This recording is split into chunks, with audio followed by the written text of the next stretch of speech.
Welcome back. Today, we join a team of millwrights as they dismantle a 1,000-year-old giant, relying on precision to turn this raw, unpredictable mass into structural timber. The first step requires mapping the surface.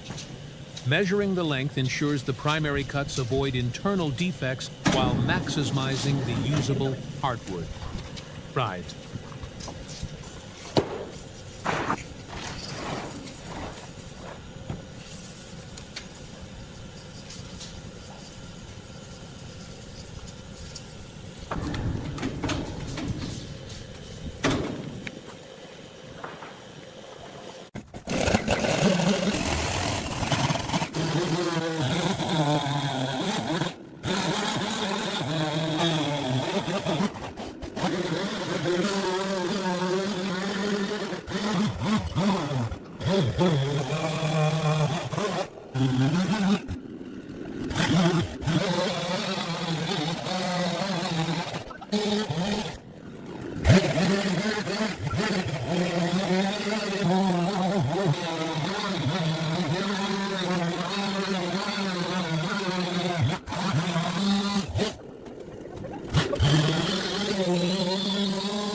Following the initial layout, a deep longitudinal score is plunged into the bark. Suspending the massive hardwood during this primary chainsaw cut prevents the bar from pinching under the immense weight of the wood.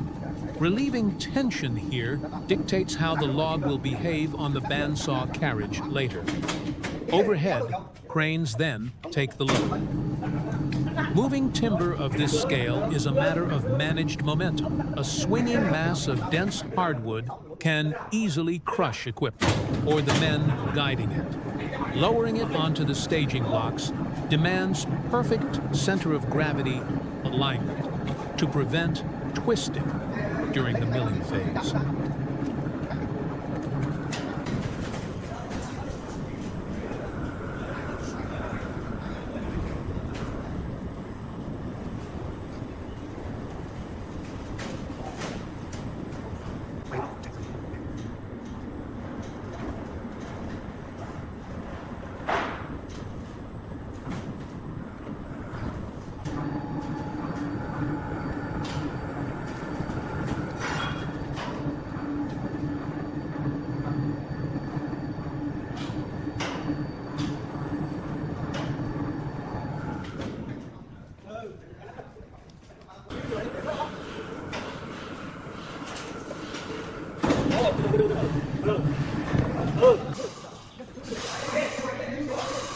The transfer to the metal rails requires minute lateral adjustments.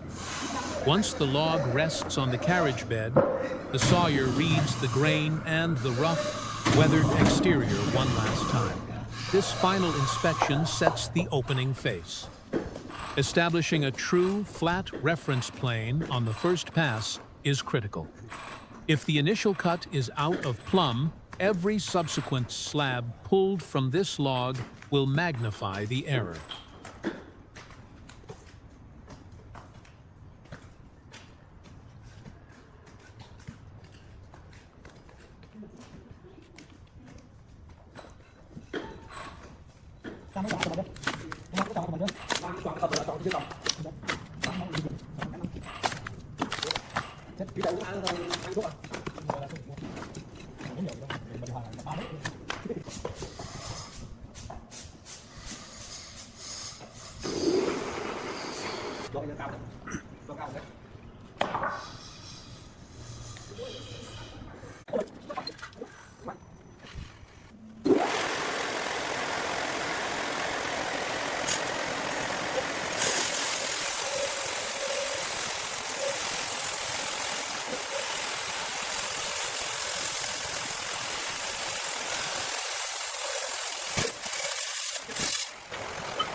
the industrial horizontal bandsaw engages, biting deep into the hardwood.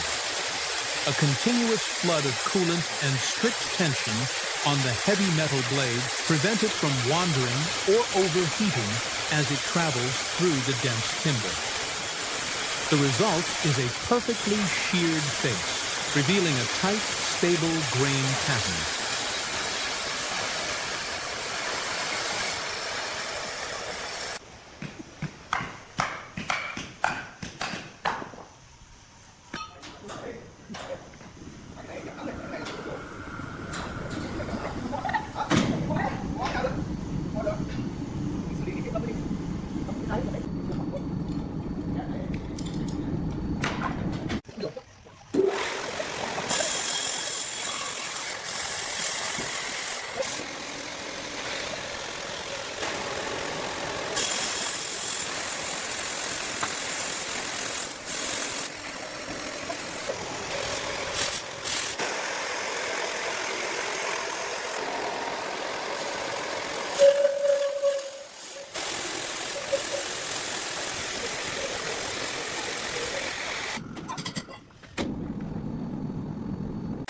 With the reference face established, successive passes begin reducing the core mass.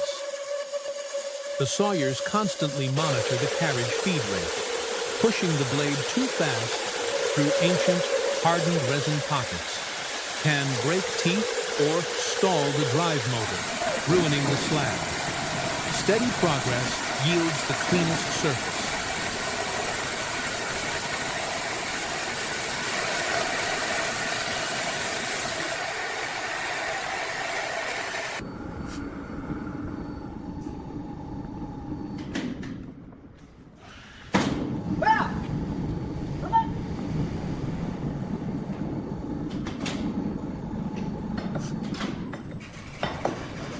The blade clears the exit, dropping another heavy slab through.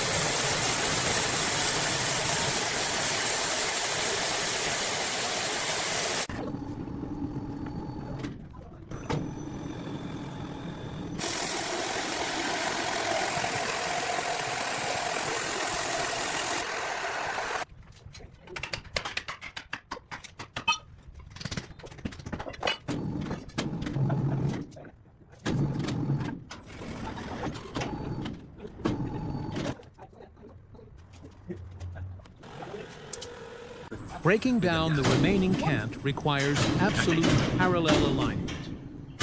The men use hand levers to inch the squared block flush against the carriage stops. Even a fraction of an inch off-center here will translate into a tapered board, rendering it useless for load-bearing construction. Once seated firmly, the heavy housing glides forward again, slicing another uniform layer with mechanical precision.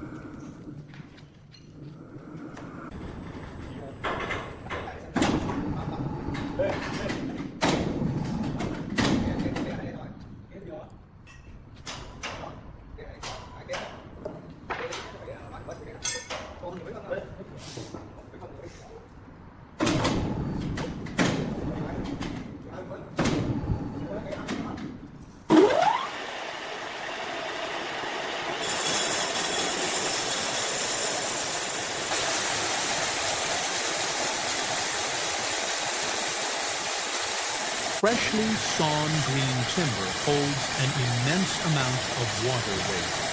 Transport carts and overhead hoists are utilized immediately to clear the deck, maintaining the rhythm of the mill.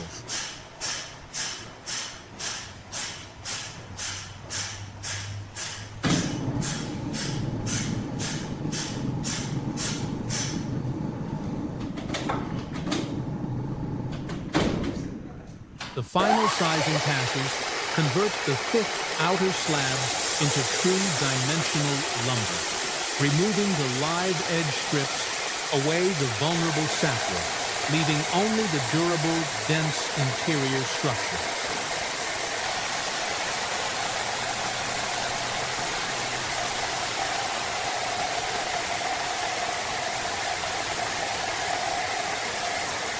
continuous visual confirmation ensures the blade tension remains uniform. The vibration in the guide track tells the operator precisely how the steel is coping with the density of the hardwood.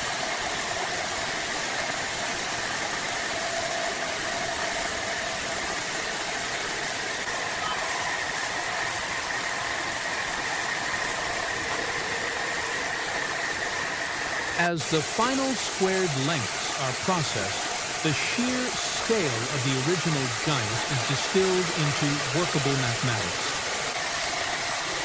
Every right angle and flat face represents a calculated extraction of structural strength.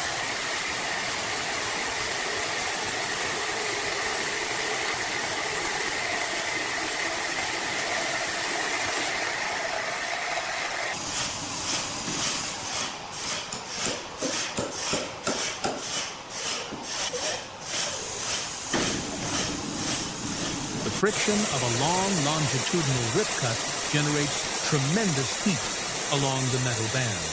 Running the saw at a calculated, steady pace prevents warpage in the cut and extends the life of the teeth. As the teeth sever the final fibers of the long beam, the tension within the timber is fully released. The thick blanket of deep red sawdust across the floor is the only remaining trace of the rough bark and sapwood that originally arrived at the mill.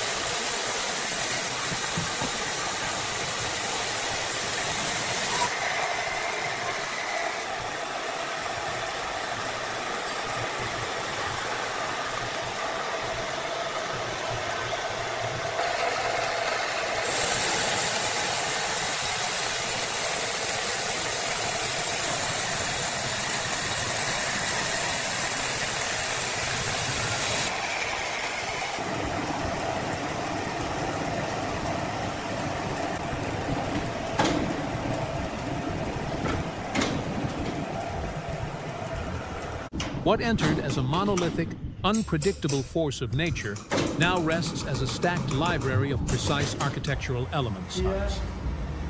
The chaos of the grain has been tamed into uniform, load-bearing reliability. In the end, good timber is simply patience and geometry, waiting for its next purpose.